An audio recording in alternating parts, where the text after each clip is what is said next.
Estamos no Conecta. O Conecta é um canal de discussões do processo penal contemporâneo.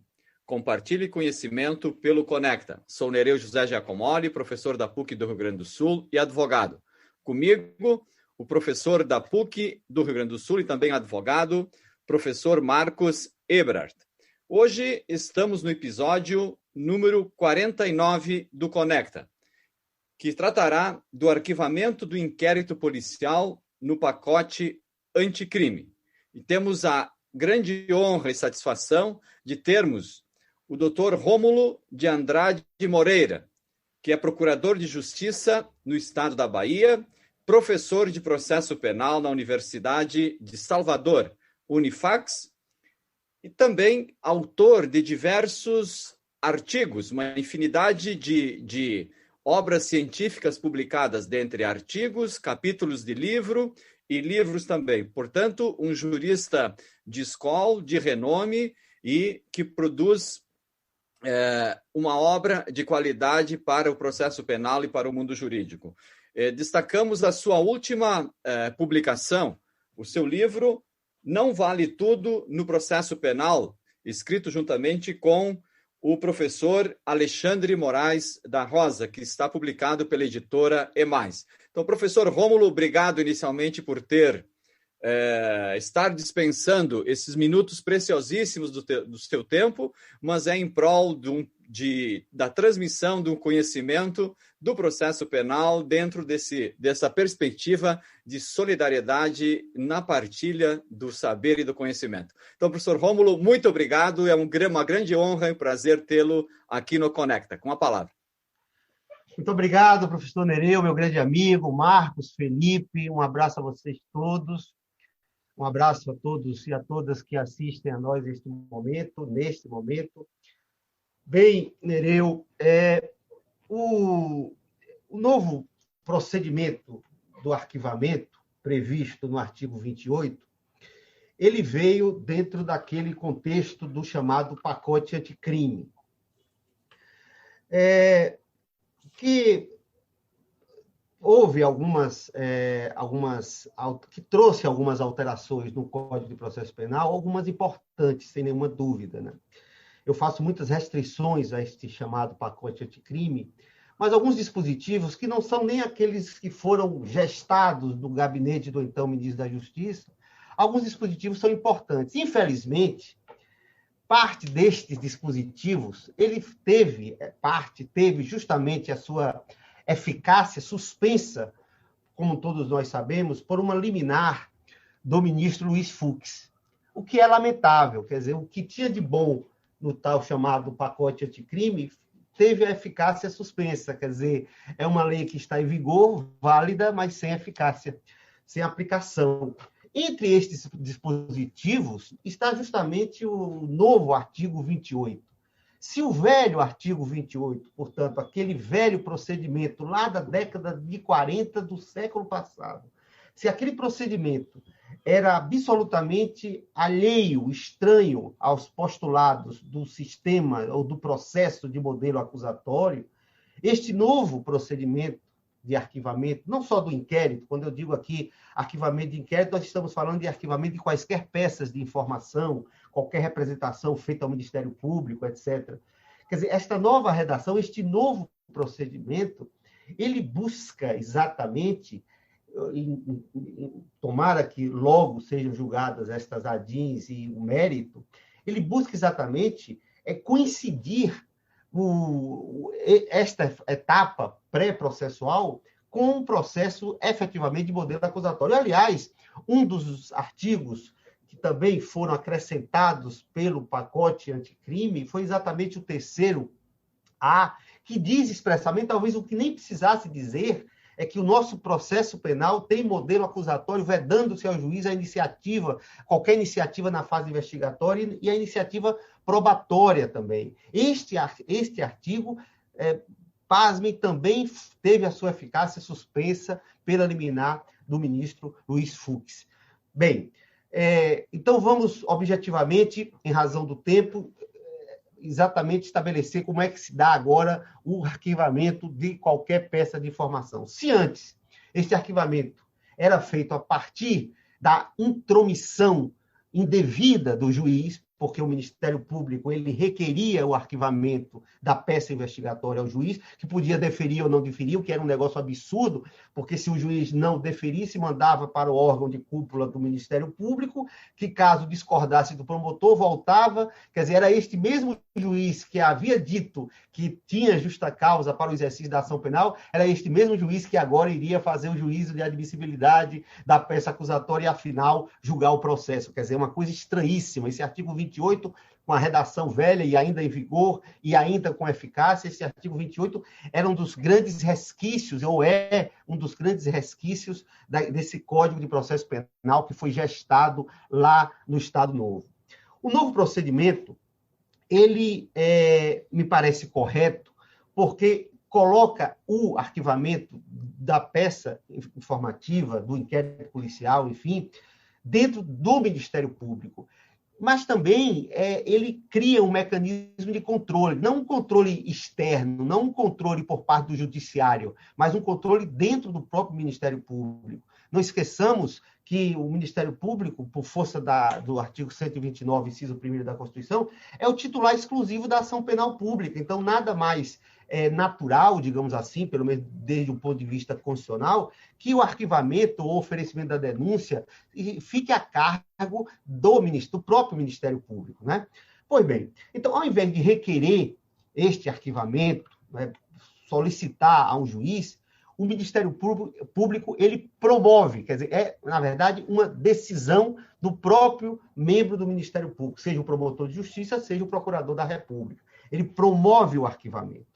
Pois bem, claro, esta promoção de arquivamento tem que ser devidamente fundamentada, como, aliás, todos os pareceres, todos os pronunciamentos do Ministério Público, por força, inclusive, de dispositivos, né, dispositivos constitucionais, ambos no artigo 129 da Constituição, seja um dos incisos lá do 129, que diz que todas as manifestações do Ministério Público devem ser fundamentadas, seja um parágrafo 4º, salvo engano, que diz que se aplica ao Ministério Público disposto no artigo 93, ou seja, aquele que diz que as decisões judiciais devem ser fundamentadas. Portanto, os pareceres do Ministério Público devem ser fundamentados, tanto como devem ser fundamentadas as decisões do Poder Judiciário. Pois bem, determinado, então, decidido, melhor dizendo, o arquivamento pelo Ministério Público, quer dizer, o Ministério Público promove o arquivamento porque, a princípio, não há justa causa para o exercício da ação penal. Ele não entendeu que haveria outras diligências também passíveis de serem ainda feitas, ou não é o caso, por exemplo, do acordo de não persecução penal. É possível que haja justa causa, mas seja caso de acordo de não persecução penal, que é uma novidade também. Esta não foi atingida pela liminar do Fux, está no artigo 28A. Pois bem, então, o Ministério Público, ao assim decidir, portanto, pelo arquivamento, ele deve comunicar esta sua decisão formalmente, evidentemente, deve comunicar à vítima ou às vítimas, se houver, evidentemente, uma vítima determinada, ao investigado ou aos investigados e ao delegado de polícia. A lei, a nova redação do artigo 28, não prevê a necessidade de comunicação ao juiz das garantias. Juiz das garantias, que está lá no artigo 3º-B, cuja eficácia também foi suspensa, estranhamente, pelo ministro Luiz Fux. Suspensa sine die, quer dizer, não há data para isso ser julgado. Me parece que é importante que também se comunique, veja, é importante que se comunique ao juiz das garantias o arquivamento, não para que isso seja submetido a qualquer juízo de mérito, de valor do juiz, absolutamente. É uma questão apenas formal. Aliás, um dos incisos do artigo 3º-A que trata da competência do juiz das garantias não estabelece expressamente que o juiz deve tomar conhecimento do arquivamento. Mas, como o Ministério Público tem o dever de comunicar a instauração de inquérito ao juiz das garantias, me parece que também teria o dever de comunicar ao juiz das garantias, apenas formalmente. Até porque é possível que, relativamente ao indiciado, haja medidas cautelares decretadas. É possível, por exemplo, que o juiz tenha decretado até uma prisão temporária, uma prisão preventiva, o sequestro de um bem, o arresto. Então, é preciso que o juiz saiba que, em relação àquela investigação, houve um arquivamento para que, evidentemente, revogue as medidas cautelares. Pois bem, promovido o arquivamento, esse arquivamento ele só se completa, portanto, é um ato administrativo composto, usando a doutrina do direito administrativo, ele só se completa quando ele for homologado pelo órgão de revisão do Ministério Público, né? Então, toda promoção de arquivamento, seja de inquérito policial ou quaisquer outras peças de informação, deve ser obrigatoriamente submetida a uma instância superior dentro do próprio Ministério Público. Se se tratar de um inquérito que tramitou na Polícia Civil e, portanto, perante a Justiça Comum Estadual, a mim me parece que esse órgão de revisão será o próprio Procurador-Geral de Justiça.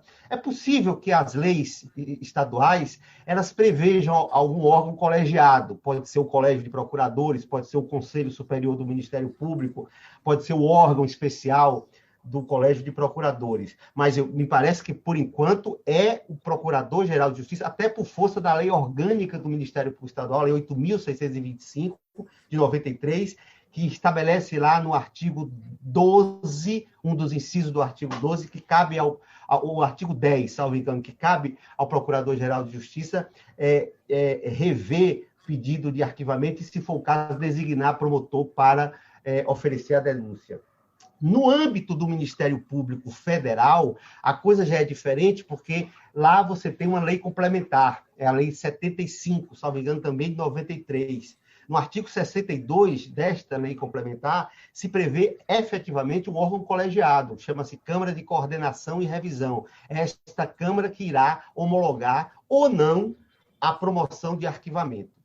Importante dizer o seguinte, duas coisas muito rapidamente, ou três coisas. Primeira, a vítima, segundo a nova redação do artigo 28, a vítima, ela pode, em até 30 dias a contar da data da comunicação que lhe foi feita do arquivamento, ela poderá solicitar, com razões que não precisam ser subscritas necessariamente, a mim me parece, por um advogado, ela poderá solicitar o envio dessa promoção de arquivamento com a respectiva investigação para o órgão revisional. Claro que, independentemente da vítima arrazoar ou não, os autos devem subir obrigatoriamente. Agora, eles podem subir com as razões da vítima, que terá 30 dias para isso. Portanto, para mim, por cautela, o Ministério Público deve aguardar os 30 dias para ver se efetivamente a vítima vai oferecer alguma fundamentação contrária à promoção de arquivamento. Deve comunicar ao investigado ou aos investigados. Aqui a lei não prevê a possibilidade do investigado fazer algum arrazoado, mas me parece que isso não é algo impeditivo, mesmo porque o investigado ele pode ter um advogado constituído, e o advogado, evidentemente, pode, inclusive, o direito de petição, ele pode peticionar junto ao Ministério Público para que apresente as razões, evidentemente, favoráveis ao arquivamento, até para rebater, portanto, privilegiando-se o contraditório para rebater eventuais razões que foram feitas pela vítima. Então, eu acho que nada impede que o investigado ele também faça alguma argumentação fática e jurídica para convencer este órgão de cúpula do Ministério Público do acerto do arquivamento. Também será comunicado ao delegado de polícia e, como eu disse, ao juiz das garantias, apesar de não haver previsão quanto ao juiz das garantias.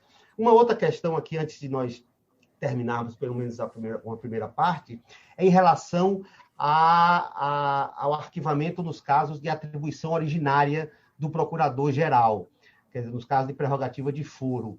Se for uma promoção de arquivamento feita pelo Procurador-Geral da República, essa lei complementar 75, a qual eu me referi, ela não prevê recurso para nenhum outro órgão colegiado. Esse mesmo artigo 62 é expresso ao dizer que a Câmara de Coordenação e Revisão ela tem competência apenas para rever arquivamentos que não sejam da atribuição originária do Procurador-Geral da República.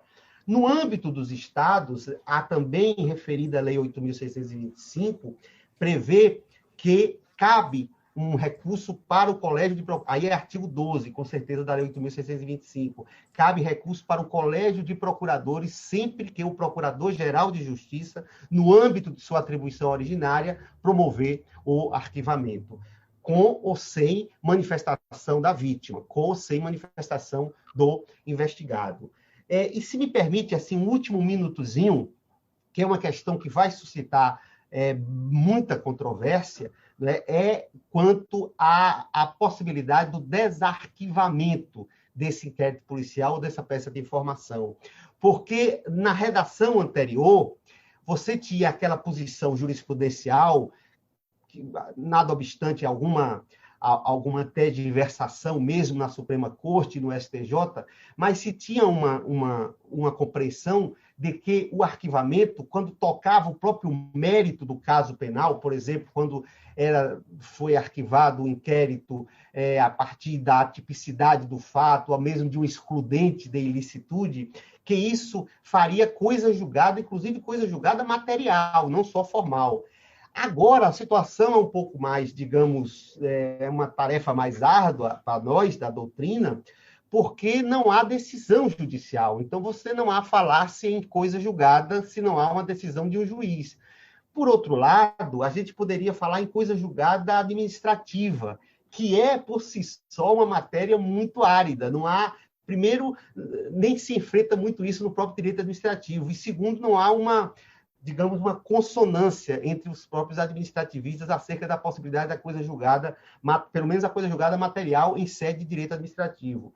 O que eu penso, eu acho que coerentemente com o que tínhamos na jurisprudência anteriormente, me parece que, por uma questão também de segurança jurídica, por se tratar de um ato jurídico perfeito, portanto, garantido pela Constituição Federal, e por ter tocado o mérito do caso penal, sempre que o arquivamento se deu em razão de uma atipicidade do fato, inclusive invocando-se o princípio da insignificância, que retira a atipicidade formal, ou em razão de um excludente de ilicitude, como a legítima defesa, me parece que, depois de homologado esse arquivamento pelo órgão revisor, esta decisão não poderá mais ser revista, quer dizer, não poderá haver o desarquivamento, ao contrário do que pode, se, por exemplo, o arquivamento se deu em razão de falta de justa causa, indícios suficientes da autoria, e aí sim, surgindo notícia de novos elementos investigatórios,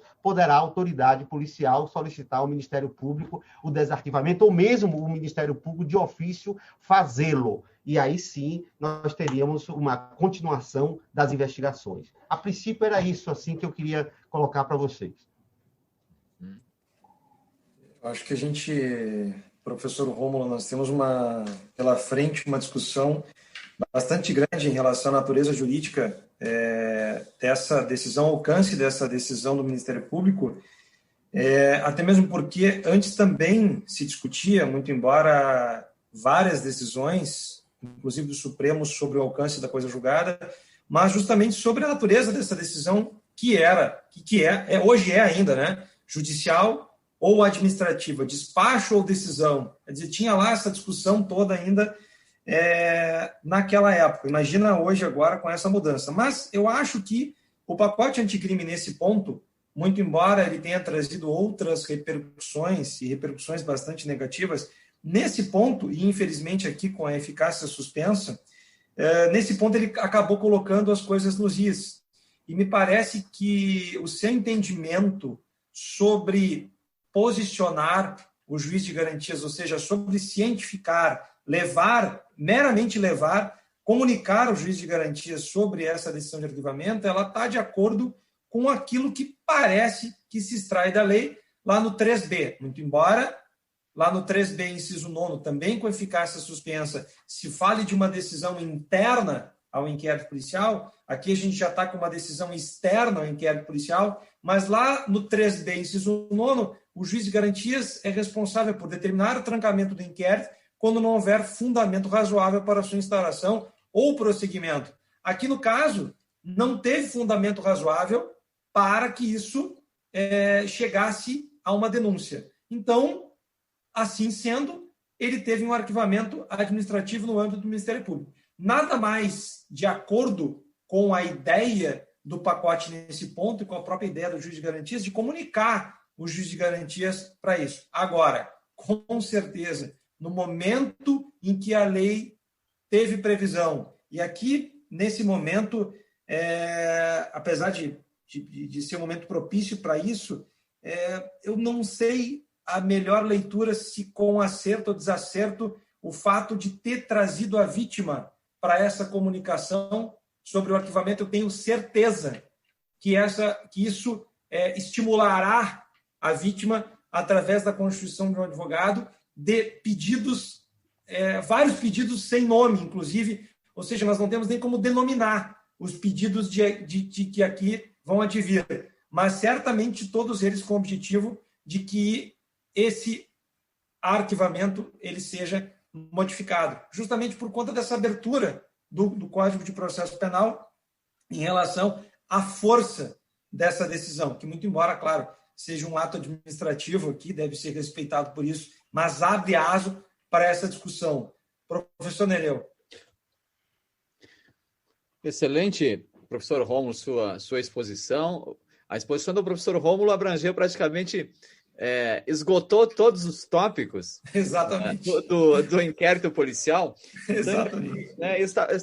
Quando o professor Rômulo falava, eu vou anotar aqui que ele não falou sobre desarquivamento. Então, o último ponto, o desarquivamento. Mas também um ponto que eu fico pensando, o artigo 28 trata do arquivamento do inquérito policial, né? E eu fico pensando nos procedimentos investigatórios no âmbito do próprio Ministério Público, né? Se nós vamos aplicar também o artigo 28, os famosos PICs, né? Os procedimentos de investigação criminal, e aí como ficaria no âmbito do Ministério Público? Nós seguiríamos o mesmo roteiro estabelecido para o inquérito policial? Esse é um ponto que me preocupa, né? Porque nós não temos uma previsão no Código de Processo Penal da investigação pelo Ministério Público, né? A investigação, ela vem aí de uma interpretação constitucional e também da lei orgânica do próprio Ministério Público, né? Mas me parece que nós temos que aplicar a mesma situação do arquivamento. Então, gostaria de ouvir a opinião do professor Rômulo sobre isso. E a questão dos arquivamentos implícitos dos inquéritos policiais, isso que a jurisprudência vem afastando dos arquivamentos implícitos, né? É um ponto bem problemático, mas não é especificamente aqui do artigo 28, né? Não diretamente, mas indiretamente sim, esses arquivamentos implícitos, né? Eu me recordo de um caso onde, numa busca e apreensão, foram apreendidas 5 colheitadeiras, né? E o Ministério Público ofereceu uma denúncia por apropriação de 4 colheitadeiras. E após a absolvição no 2º grau, quando o processo chegou no 1º grau, então o Ministério Público ofereceu uma denúncia por apropriação indébita da 5ª colheitadeira que havia ficado fora do oferecimento da denúncia, né? Então, o arquivamento, aí se discutiu se o arquivamento implícito ou não, se haveria ainda, além do arquivamento implícito, justa causa, né, para o processo ou não. Professor Rômulo, o arquivamento dos PICs seguiria a mesma dinâmica do artigo 28? Nereu, deixa eu dizer só rapidamente uma coisa anterior. Sobre o PIC, né? Esse procedimento investigatório criminal, ele é fruto de uma resolução do Conselho Nacional do Ministério Público. Quer dizer, no Brasil, a gente tem coisas engraçadas. Não que eu acho, inclusive, eu sou daqueles que há décadas que eu defendo que o Ministério Público pode investigar. Me parece que isso decorre da leitura da Constituição. Mas uma coisa é poder investigar. Outra coisa é você ter lei que autorize a investigação. Você tem a Constituição que não proíbe a investigação pelo Ministério Público, que não dá exclusividade à investigação à polícia. Mas é preciso lei. Assim como tem uma lei, apesar de velhíssima, do século passado, que disciplina essa coisa burocrática que é o inquérito policial, precisa ter uma lei que discipline o procedimento investigatório criminal. E é uma resolução do Conselho Nacional do Ministério Público. Não pode. Isso exorbita as atribuições, as competências do Conselho Nacional do Ministério Público. Então, isso, para mim, é uma coisa que normalmente não se toca. Não sei exatamente por quê, se há algum receio, mas é preciso que se diga de forma muito clara que investigação criminal pelo Ministério Público precisa de uma lei, mas lei no sentido formal, é preciso de uma iniciativa do Poder Executivo, uma aprovação pelo Poder Legislativo, a sanção pelo Poder Executivo novamente. Senão, não vale. Quer dizer, essa resolução do Conselho Nacional do Ministério Público ela é inconstitucional, porque ela trata de matéria ou de procedimento, que é reserva da lei, ou de matéria processual, que, evidentemente, também é reserva da lei. Dito isso, o artigo 28 refere-se a inquérito policial ou quaisquer elementos informativos da mesma natureza. Portanto, o PIC também estará sujeito a este procedimento. Aí, me parece que é tranquilo, ou seja, se o Ministério Público instaura o procedimento investigatório criminal e conclui pelo arquivamento, ele deve arquivar e submeter esse arquivamento. Com relação ao arquivamento implícito, só para terminar a resposta, veja, é um assunto realmente bastante complexo, né? Você tem posições num sentido e no outro. O Supremo Tribunal Federal, por exemplo, não admite o arquivamento implícito. O que é que eu acho? Primeiro, que é o arquivamento implícito? É quando o Ministério Público, diante de um inquérito policial ou de uma peça de informação, oferece denúncia contra algum ou alguns indiciados, deixando de fora outro que tem em relação ao qual tem justa causa, ou deixando, como você disse, um determinado fato. Nesse caso, foi um furto de um determinado objeto. Quer dizer, teria havido aí o arquivamento implícito em relação ao indiciado não incluído na peça acusatória ou ao fato criminoso não incluído também na denúncia? Ora, eu acho que há um óbice, viu, Nereu, no arquivamento implícito ou tácito, que é exatamente o dever de fundamentar todo o pronunciamento do Ministério Público, que eu já me referi, está em 2 dispositivos constitucionais, ambos no artigo 129. Então, essa coisa é a mesma, mutatis mutandis, não é a mesma coisa, mas dá para comparar a questão do recebimento implícito da denúncia. Quer dizer, não há que se falar em recebimento implícito de denúncia, tudo tem que ser expresso, explícito. Então, o Ministério Público, até em razão do princípio da obrigatoriedade da ação penal, que efetivamente há uma mitigação a esse princípio, ou como se queira uma relativização, até na transação penal, no acordo de não persecução penal, mas, de toda maneira, nós ainda temos no nosso sistema o princípio da obrigatoriedade da ação penal. Então, se o Ministério Público deixa de oferecer denúncia contra um indiciado sem qualquer fundamentação, evidentemente que me parece que não há aí que se falar em arquivamento implícito, pelo menos até quando ainda seja possível o oferecimento da denúncia. É uma matéria controversa, mas eu acho que por exigência constitucional, todo parecer do Ministério Público tem que ser explícito. Então, se o MP quer pedir o arquivamento, promover o arquivamento, ele promove o arquivamento.